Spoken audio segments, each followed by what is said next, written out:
wanna do now is making it last.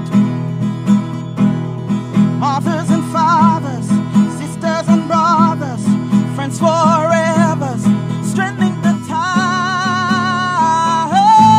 that keep us together. Mothers and fathers, sisters and brothers, friends forever, strengthening the ties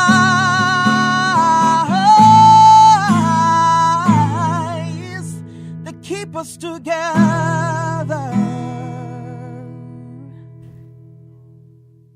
Making It Last podcast is all about how we try to encourage you to have better relationships, not just with yourself, but with other people. And it's time for another conversation. I'm your host, Noreen Daly, and with me this time around is David Shaw, producer at NCU Media Group, and we have Janelle Haye, a student at Northern Caribbean University. Welcome. Thank you for having me. Thank you too. Now, how can we build and maintain trust in our relationships? I think it begins with communication. That simple thing that many of us fail to understand or grasp. And for those who think they understand it or grasp it, they don't practice it. Lack of communication leads to so many other things. Things that we did not know would have existed as a result of the action. So building trust really comes down to how we communicate, the effectiveness of the communication, the depth of the communication, and that is how the platform for trust is being laid. Another issue comes down to respect. How much do I respect the person? Would it be a friend like Janelle or a partner? You know, how rich or how deep is that respect for that individual? So those two are the main reasons or the main factors for building trust within a relationship. And it doesn't have to be that personal relationship between a man and a woman, but work relationships, social relationships, at church, in your common spaces and within the community, you know, how you communicate with people and the respect that you show for others as well. I'm not sure if that concept works well with Janelle. Another thing to add to what he would have said is when it is that you're going to enter into a relationship, whether it be intimate or otherwise, you have to go in with that sense of trust to begin with. Okay. Because a lot of the times we go into relationships and we judge a new relationship based on past relationships, or generally we don't have that level of trust for individuals. So we go into the relationship not trusting the individual to begin with because we are saying, okay, you need to prove yourself to me. And that doesn't always work. You have to first go into the relationship, trusting the individual and trusting yourself to let go so that you can trust the individual as well. So you find that these are persons with a whole heap of baggage. Okay. They're holding on from 5 years ago, 10 years ago.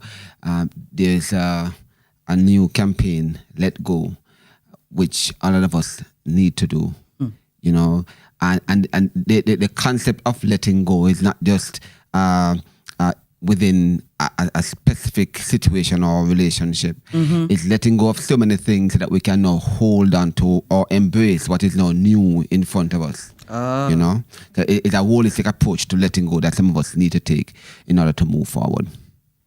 And that in and of itself will build trust, you know, because you can't really anchor a relationship on the concept of your trust issues that you experienced back then, Or that the person will replicate or mirror or redo what was done in the past.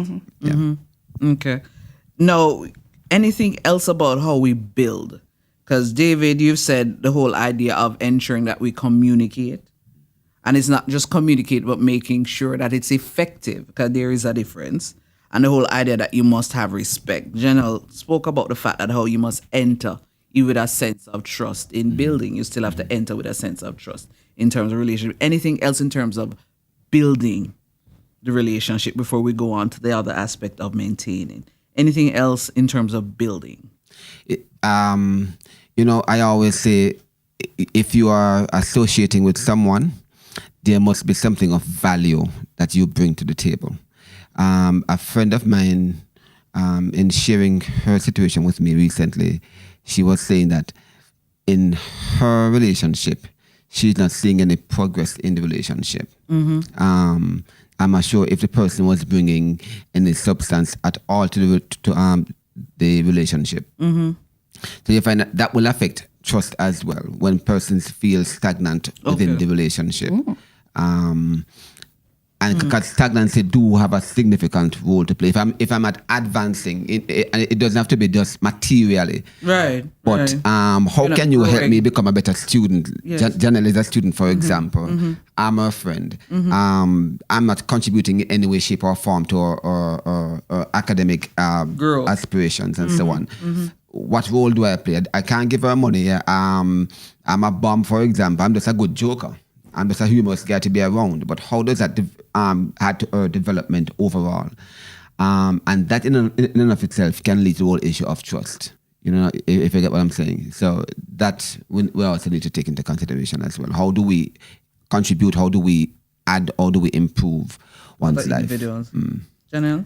Well, for me, I would say that another way to build trust is to also trust yourself. I said it before, but we might have missed that. But a lot of times we use ourselves to judge others, and I think that's very unfair. So we have a tendency to do this, so we think others have the tendency to do same, and that's not the case. So in growing to trust someone else, we need to learn how to trust ourselves. And as we're moving on to the other aspect, which is how then do we maintain? So we've built the trust. How then do we work on maintaining the trust in our relationships? One of the common factors is I'm afraid to say it to you because of the hurt it may bring or cause. I'm afraid to do it because of a similar reaction. I'm not sure how you're going to feel, what you're going to say. And so we tend to keep these things inside or these thoughts inside or feelings inside without sharing. There's a common saying that the truth hurts, but the reality is it only hurt for a while. You will get over it, and you will learn to have more respect for the person, right? And that is how you sustain that level of trust that you're trying to build from day one throughout. Communicate, share. It doesn't matter how you think it's going to feel to the person. Once you know that what you're saying needs to be said, it is truthful, and you're being honest. So basically, honest communication. Because he said communication first and the onset. But during the relationship, you need to maintain that communication, but you also need to be honest when you're communicating with that person. Point again. You said something just now, David, about making sure you speak the truth and the truth hurts. But I am thinking, though, that depending on the type of relationship, though, and the level the relationship is at, once you speak the truth, I will recognize it is then for my own advancement. So it probably will not hurt as much as another kind of relationship. Correct. Okay.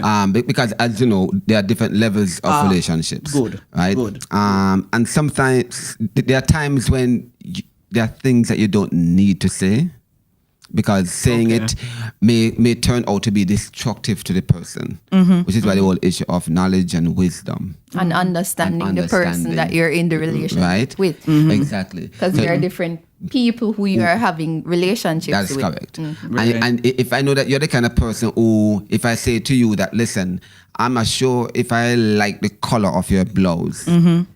If you're the kind of person who reads into it a different way and then turn that into something else which becomes an argument, then even though I'm being honest with my thoughts, I probably may keep it to myself because I know where it's going to lead. But things that really matter, because me liking your blouse or not. It's either here nor there. Right. Right? Right. The things that really matter, we need to be cognizant as to how we convey that information, convey those thoughts, so that the person, 'cause you want for the experience to be edifying as much as you can. Goes back to the whole issue of knowledge and wisdom.